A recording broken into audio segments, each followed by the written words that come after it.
I've read this book, I think, 3 or 4 times now. In one of the chapters, The Right to Sex, Shinivazan talks about the different debates that were happening between feminists in the 70s and the 80s. There were some radical feminists. People refer to them as anti-sex feminists. For example, there's Roxanne Dunbar Ortiz, who founded Cell 16, which is a Boston-based group. She said that a person who had been through the whole sex scene and then becomes by choice and revulsion a celibate is the most lucid person. Then you also have the pro-sex feminists. This pro-sex idea is that women are sexual beings in their own right who have desires and should be able to lean into them and express them as much as they wanted to. And it's very much agreed by major feminists that this is the idea that has really taken root when we think of feminism ever since the 1980s. A book that I've recently been reading by Susan Sontag on women is an essay collection. Sontag is asked about the sexual liberation of women.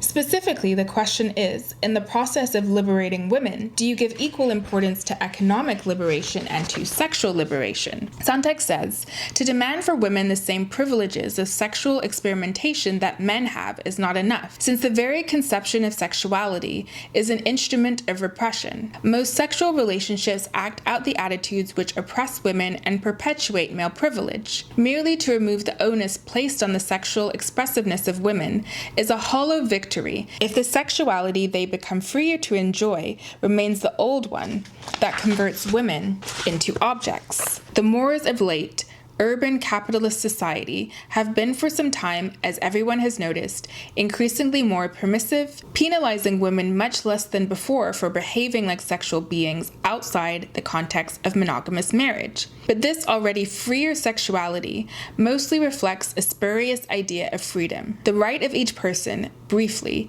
to exploit and dehumanize someone else. Without a change in the very norms of sexuality, the liberation of women is a meaningless goal. Sex, as such, is not liberating for women. Neither is more sex. A similar sentiment was shared by Christine Emba in a more recent book, Rethinking Sex. Emba states, the new feminism of the 1990s and 2000s was simply to embrace whatever the patriarchy had already deemed valuable. Sex on demand, lack of emotion, a quick climb up the economic ladder, and then make it the property of women instead of just men. The best expression of women's freedom was the ability to make sex objects out of others and reap the material benefits. Dependency was pathologized as weakness, and connection was seen as risk. Emba ends the chapter by saying, equality between women and men now looks like equal opportunity for women to be equal to the worst sort of man, cavalier about sex,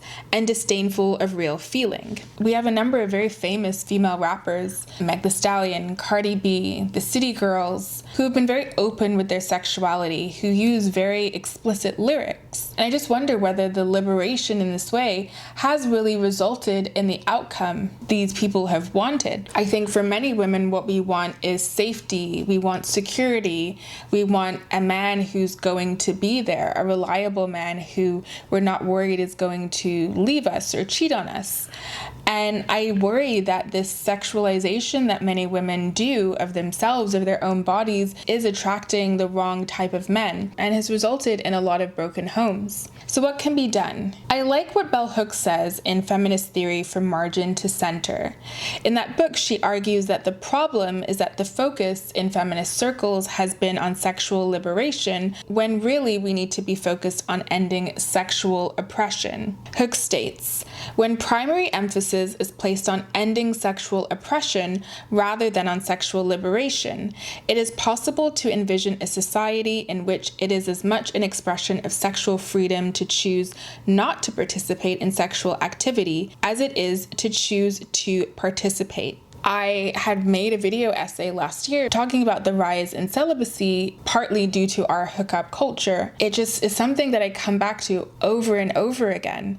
I think this sexual liberation has actually been at a detriment to a lot of women. I think a lot of people see it as freeing and empowering, but it really isn't. Thank you so much for watching. If you're new to my channel, this channel is all about re-education and decolonizing the mind. I decided to go on a journey of re-education and decolonizing my own mind, and I created this channel as a way to share what I'm reading and learning with the world. If you want to follow along with me, feel free to subscribe.